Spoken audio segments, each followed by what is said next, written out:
السلام علیکم ورحمۃ اللہ وبرکاتہ۔ عزیز طلباء، آج صحیح مسلم میں کتاب الایمان کا 20واں باب ہے، باب نمبر 20، جس کا عنوان ہے باب کون النہی عن المنکر من الایمان وان الایمان یزید و ینقص وان الامر بالمعروف والنہی عن المنکر واجبان۔ یہ بہت اہم باب ہے۔ اس باب میں کئی چیزوں کا بیان ہے۔ ایک تو یہ ہے کہ یہ باب ہے اس بیان کا کہ منکر سے روکنا ایمان میں شامل ہے۔ نہی عن المنکر یعنی منکر سے روکنا یہ ایمان میں شامل ہے۔ دوسری بات یہ ہے کہ ایمان گھٹتا بڑھتا بھی ہے۔ جب ایمان کے اجزاء ہیں تو ظاہر ہے کہ ایمان یقیناً گھٹے گا، بڑھے گا، تو ایمان گھٹتا بڑھتا بھی ہے۔ قرآن کریم کی بہت سی آیات، بہت سی احادیث کی روشنی میں یہ بات معلوم ہوتی ہے کہ ایمان گھٹتا بڑھتا بھی ہے۔ اور دوسری چیز ہے کہ امر بالمعروف اور نہی عن المنکر یہ واجب ہے۔ بھلائی کا حکم دینا اور برائی سے روکنا واجب ہے۔ تو اس باب میں بڑی اختصار کے ساتھ بہت سی احادیث کی روشنی میں انہی چیزوں کا بیان ہے۔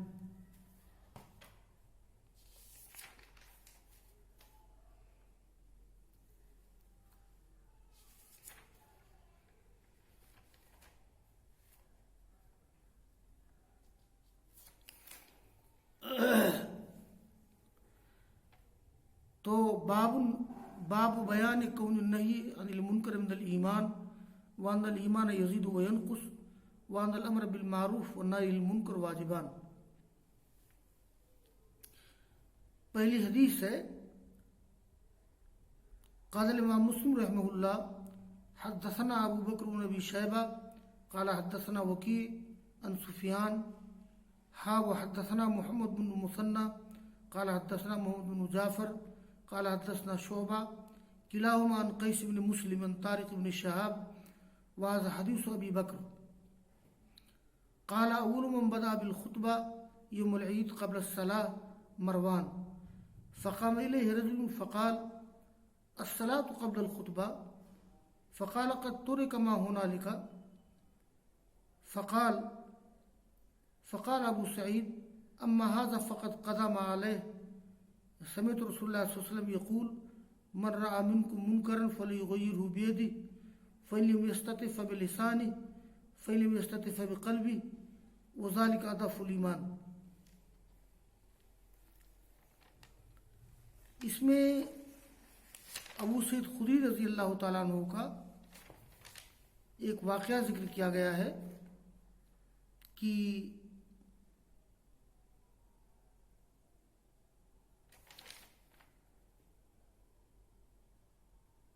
یہ پہلی حدیث ہے، اس پہلی حدیث کی سند میں بھی تحویل ہے، یعنی اس طرح سے کہ امام مسلم کے استاد ابو بکر بن شیبہ، ان کے استاد وکیع، ان کے استاد سفیان، اور دوسری سند میں امام مسلم کے استاد محمد المثنى، ان کے استاد محمد بن جعفر، اور ان کے استاد شعبہ، اور شعبہ روایت کلاہما عن قیس بن مسلم، اور شعبہ اور سفیان کے استاد ہیں قیس بن مسلم۔ گویا یہ پہلی سند میں سفیان سے نیچے کی سند دوسری ہے، اور دوسری سند میں یہ شعبہ سے نیچے، یعنی گویا یہ قیس بن مسلم کے اوپر سند ایک ہے، اس لیے کہ قیس بن مسلم روایت کرتے ہیں طارق بن شہاب سے، اور طارق ابن شہاب صحابی ہیں، یہ واقعہ بیان کرتے ہیں۔ تو قیس بن مسلم سے نیچے طارق ابن شہاب وہ واقعہ نقل کرتے ہیں، سند ایک ہے۔ قیس بن مسلم سے نیچے تو قیس بن مسلم کے ایک شاگرد ہیں شعبہ، ان کے شاگرد محمد بن جعفر، ان کے شاگرد محمد بن مثنى، اور قیس بن مسلم کے ایک شاگرد سفیان، سفیان کے شاگرد وکی، اور وکی کے شاگرد ابو بکر بن ابی شیبہ۔ تو قیس بن مسلم سے نیچے اس کی دو شاخیں ہو گئی ہیں۔ پہلی شاخ حدثنا ابو بکر بن ابی شیبہ قال حدثنا وکی عن سفیان عن قیس بن مسلم، اور دوسری سند امام مسلم کہتے ہیں قال حدثنا محمد بن مثنى قال حدثنا محمد بن جعفر قال حدثنا شعبہ عن قیس بن مسلم۔ تو امام مسلم کے دو استاد ہیں، ایک ابو بکر بن ابی شیبہ، ایک محمد بن مثنى۔ ان دونوں کی شاخیں مل جاتی ہیں جا کر کے قیس بن مسلم پر۔ اسی کی طرف اشارہ کیا ہے ہا کے ساتھ، یعنی یہ تحویل ہے، سند میں تبدیلی ہے۔ طارق بن شہاب کہتے ہیں، اور یہ ابو بکر کی حدیث ہے، امام مسلم کے استاد ابو بکر کی حدیث کے الفاظ ہیں کہ طارق بن شہاب کہتے ہیں سب سے پہلے جس نے عید کے دن نماز سے پہلے خطبہ شروع کر دیا وہ مروان ہے۔ یہ بات معلوم ہے طلبہ کو کہ عید الفطر میں، عید الاضحیٰ میں پہلے نماز ہے، بعد میں خطبہ ہے، لیکن یہ عہد اموی میں ایسا ہوا کہ نماز سے پہلے خطبہ شروع کر دیا گیا، اور کس نے شروع کیا؟ مروان نے۔ ویسے قاضی عیاض رحمہ اللہ لکھتے ہیں کہ اس میں علماء کا اختلاف ہے کہ سب سے پہلے نماز سے پہلے خطبہ کس نے شروع کیا تھا۔ اس میں کئی اقوال ہیں۔ پہلا قول یہ ہے کہ عثمان بن عفان رضی اللہ تعالیٰ عنہ نے شروع کیا تھا۔ دوسرا قول یہ ہے کہ عمر بن عبدالعزیز نے شروع کیا تھا، اور یہ ایک تیسرا قول جو راجح ہے کہ مروان نے شروع کیا تھا، جیسے صحیح مسلم میں ہے۔ ایسا کیوں کیا گیا تھا؟ تو اس کا دو مقصد تھا۔ ایک تو یہ ہے کہ اس زمانے میں لوگ خطبہ کا انتظار نہیں کرتے تھے، بس نماز پڑھ کے چلے جاتے تھے، اس لیے مروان نے یہ کیا کہ پہلے خطبہ بعد میں نماز۔ اور یا دوسری وجہ یہ ہے تاکہ لوگوں کو نماز مل جایا کرے، لوگوں کی نماز عید نہ چھوٹے۔ بہرحال جو بھی مصلحت ہو، یہ منکر ہے، غلط ہے۔ تو سب سے پہلے جس نے خطبہ شروع کیا عید کے دن نماز سے پہلے مروان۔ تو مروان کی طرف ایک آدمی کھڑا ہوا اور کہا کہ الصلاۃ قبل الخطبہ، یعنی یہ صلاۃ خطبہ سے پہلے، یعنی صلاۃ خطبہ سے پہلے ہے، تم خطبہ کیوں پہلے دے رہے ہو؟ فقال قد ترک ما هنالک، مروان نے کیا کہا کہ وہاں یہ بات چھوڑ دی گئی، وہ بات جو وہاں ہے، یعنی اب وہ چیز چھوڑ دی گئی ہے، اب پہلے خطبہ ہوگا بعد میں نماز ہوگی۔ تو ابو سعید خدری نے کہا اما ھذا فقط قضا ما علیہ، یعنی اس شخص نے اپنی ذمہ داری پوری کر دی ہے۔ ابو سعید خدری نے کہا کہ مروان سنو، جس شخص نے تمہیں ٹوکا ہے کہ پہلے نماز ہو بعد میں خطبہ ہو، یہ غلط ہے کہ پہلے خطبہ بعد میں نماز۔ کہا کہ اما ھذا فقط قضا ما علیہ، اس نے اپنی ذمہ داری پوری کی جو اس پر تھی۔ میں نے سنا اللہ کے رسول سے کہ آپ فرما رہے تھے من رأى منکم منکرا فلیغیرہ بیدہ، جو شخص کوئی منکر دیکھے اس کو اپنے ہاتھ سے روکے، فلم یستطع فبلسانہ، اگر ایسا نہ کر سکے تو اپنی زبان سے روکے، اگر ایسا نہ کر سکے تو اپنے دل سے روکے، وذالک اضعف الایمان، ایمان کا کمزور درجہ ہے۔ تو اس حدیث سے معلوم ہوا کہ ابو سعید خدری کی موجودگی میں ایک شخص نے مروان کو ٹوکا تھا کہ آپ کیوں ایسا کر رہے ہیں کہ پہلے خطبہ بعد میں نماز پہلے ہونا چاہیے، خطبہ بعد میں ہونا چاہیے۔ تو اس سے معلوم ہوتا ہے کہ ٹوکنے والا کوئی اور شخص تھا، لیکن بخاری مسلم کی دوسری روایت میں ہے کہ ابو سعید خدری ہی نے مروان کا دامن پکڑا تھا اور مروان کو روکا تھا کہ ایسا کیوں کر رہے ہو. تو اس سلسلے میں علامہ نووی لکھتے ہیں کہ فَيَحْتَمِلُ أَنَّهُمَا قَضِيَّتَانِ، اس بات کا احتمال یہ ہے کہ یہ دو معاملہ ہے. ایک واقعہ ابو سعید خدری کا ہے اور دوسرا واقعہ اس شخص کا ہے جس نے مروان کو ٹوکا تھا یہ عید کے دن. بہرحال جس شخص نے مروان کو ٹوکا تھا وہ کون ہے؟ خود ابو سعید خدری ہی ہے. دیکھیں آگے کی روایت ہے. قال امام مسلم رحمہ اللہ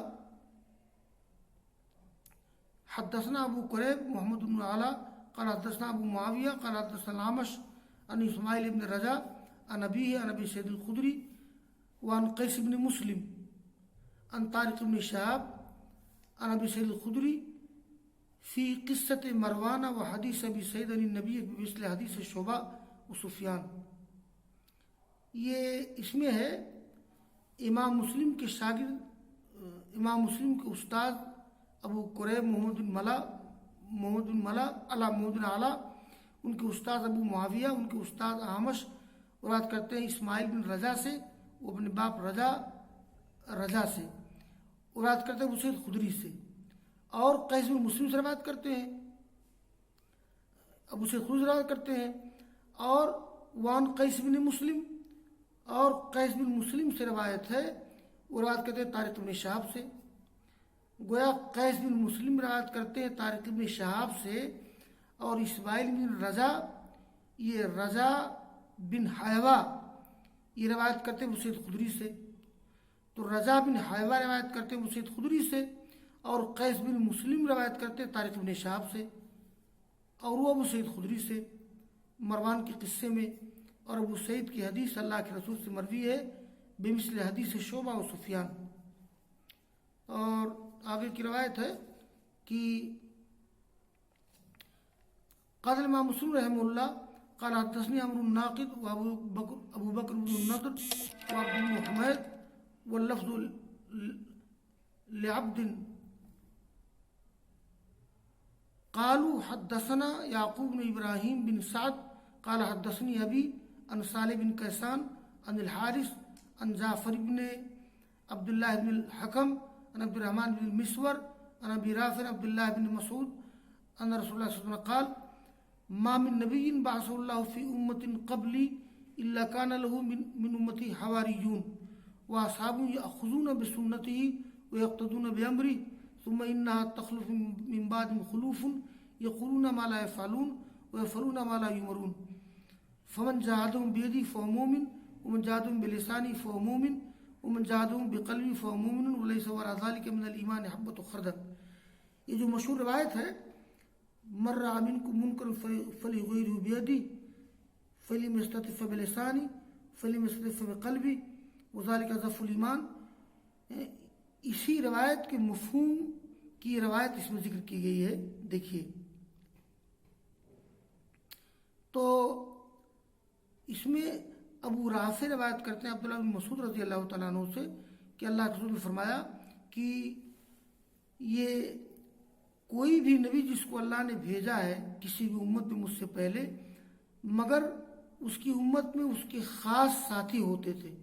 حواری کی جمع حواریون، یعنی ان کے خاص ساتھی ہوتے تھے، معاونین ہوتے تھے اور ساتھی ہوتے تھے جو ان کی سنت کو اختیار کرتے تھے، ان کو حکم کی اقتداء کرتے تھے. ثم انہا تخلف من بعد خلوف، اور پھر ان کے بعد کچھ ایسے جانشین آئیں گے کہ وہ کہیں گے ایسی بات جس کو کریں گے نہیں، اور کریں گے ایسا کام جس کا ان کو حکم میں دیا جاتا ہے. یعنی آپ نے ایک پیشنگوئی کی تھی، ایک زمانہ ایسا آئے گا کہ لوگ غلط کرنے لگیں گے، جو کہیں گے وہ کریں گے نہیں، اور جس کا حکم دیا جائے گا اس کو کریں گے نہیں. تو ان کے بارے میں فرمایا کہ فمن جاہدہم بیدہ، جو ان سے جہاد کرے اپنے ہاتھ سے تو وہ مومن ہے، جو ان سے جہاد کرے اپنی زبان سے وہ بھی مومن ہے، جو ان سے جہاد کرے اپنے قلب سے وہ بھی مومن ہے. کیا معنی جہاد کرنے کا؟ ہاتھ سے روکنا، زبان سے روکنا، دل میں برا ماننا یہ جہاد ہے. ولیس وراء ذلک من الایمان حبۃ خردل، اور اس کے پیچھے ایمان کا ایک رائی کے دانے کے برابر ایمان نہیں ہے. ابو رافع کہتے ہیں فحدثت عبداللہ بن عمر فانکروا علیہ، میں نے عبداللہ بن عمر سے یہ حدیث بیان کی تو انہوں نے میرے اوپر انکار کیا یا عجیب و غریب محسوس کیا. تو آئے ابن مسعود فنزل بقنات، وہ اترے قنات میں.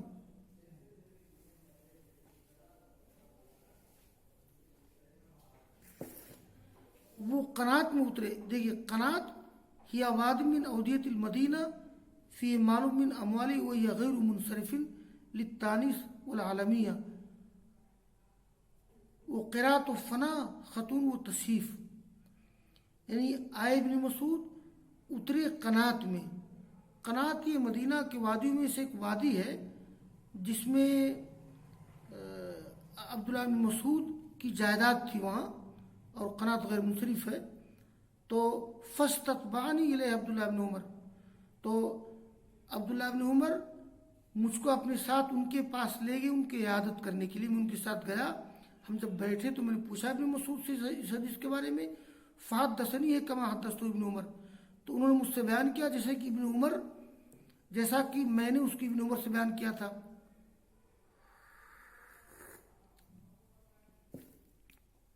یہ جو حدیث ہے، جب ابن عمر نے یہ حدیث سنی اسے یہ ابو رافع سے، تو عجیب و غریب سمجھا اس کو. یعنی یہ نہیں کہا کہ جھوٹ بول رہے ہیں، مزید تاکید کے لیے انہوں نے کہا کہ کیسے تم نے سنا اور کہاں سنا. تو ابن مسعود جب اپنی پاہی پر تھے وادی قنات میں جہاں ان کی جائیداد تھی، تو وہاں گئے ابن عمر کو ساتھ لے کر کے. تو ابن عمر نے پوچھا اس حدیث کے بارے میں، تو انہوں نے حدیث بیان کی جیسے کہ میں نے بیان کیا. قال صالح وقت تحدث بن ابی ذالک عن ابی رافع، اسی طرح سے ابو رافع سے بیان کیا گیا ہے.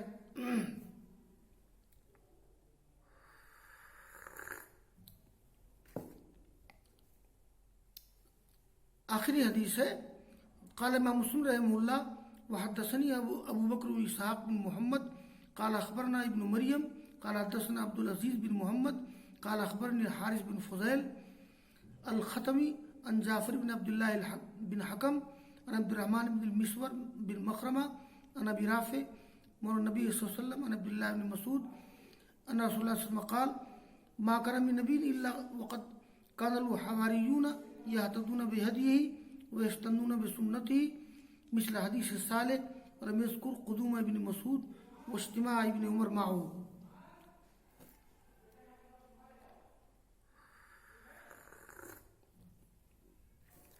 ابھی جو حدیث گزری ہے یہ حدیث ایک دوسری سند سے ہے.